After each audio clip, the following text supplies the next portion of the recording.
You poor engines are so out of date, Kana criticized what others said the day she arrived. You're slow, pollutive, and unreliable. A Japanese engine like me knows what's good for the world. Stop that! Someone would shout. We don't pollute the world too much like other countries do. This island is what we call a locomotive refuge. But I'm efficient, faster, and more reliable, Kana defended herself from the others. Out of all the steam engines who were upset, Toby was the least. We love doing our work on the island. It's our passion of life, he would say. And all the engines work together, whether it be steam, diesel, or electric. You're just selfish, Kana sparked, as she zoomed away from the shed. Secretly, her feelings were still hurt, despite proving a point. When Kana left, the Topham Hatt was about to give specials to the engines. Excuse me, sir, Toby would ask. It's about Kana. Yes, what about her? Is it true from what she said about us engines polluting the world? Unfortunately, it's true, sighed the Topham Hatt. However, this doesn't mean you engines will be out of service yet. When the time comes, I'm very sure you will not be sent for scrap, he then reassured. This made the engines feel better, and began feeling sorry for Kana.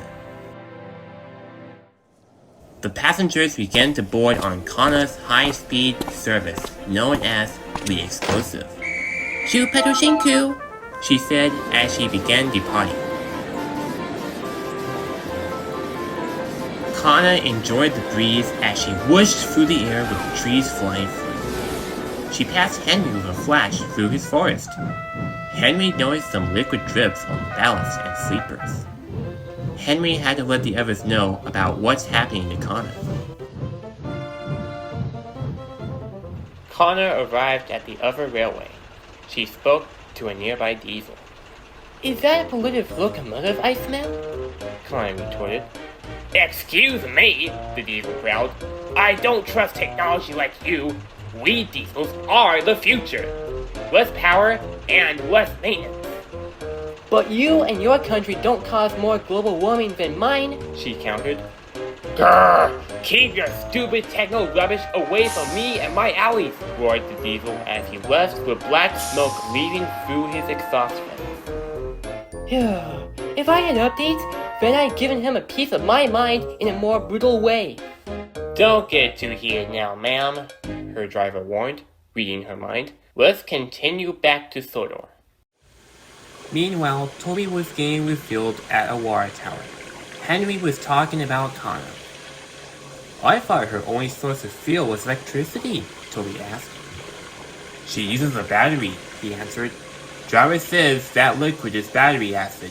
If it leaks more, it's likely she will run out of battery, or worse, catch fire. Then you have to remind the signalman to warn her. I already did. Then, Kana zoomed past. Senorita, old-timers! Where is she heading? Toby asked. Down the Olsted branch line, Henry answered. I heard from witnesses that she's delivering passengers down there. She's too heavy to go along my line, Toby panicked. I must stop her. And Toby left quickly with the water still running. He needed to save his branch line.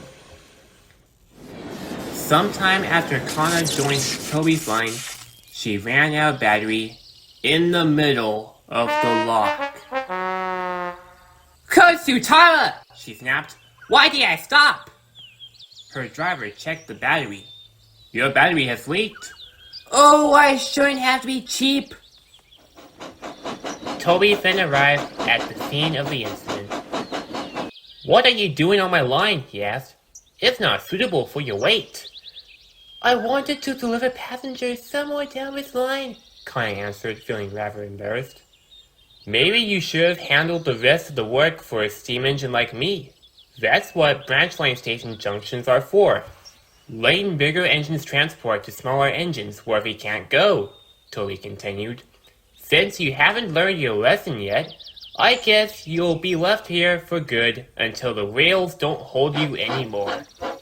Toby began to back away from her. Please, Toby, Kana shouted. Can you help me to the next station? I'm sorry for exposing the truth to the other engines and being self-centered. I promise I'll be a decent being. Toby then stopped. I suppose, he thought. If you're going to be much more useful, then I'll help, he puffed. Toby buffered up behind Kana's coaches, and with a few heaves and huffs, they were on their way to the next station.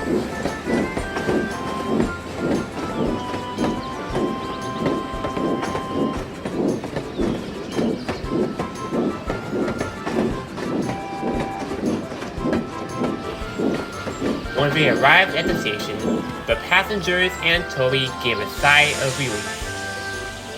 Thank you, Toby, Kana smiled. I'm ashamed I've hurt other engines' feelings. Do we think they'll forgive me for what I've done? This will take a while for them to adapt to your abilities, Toby said. For now, why don't you stay on Thomas's branch line when they fetch your new battery? The engines there will be easier to deal with. From the next day onwards, Kana became friends with the Farquhar engines.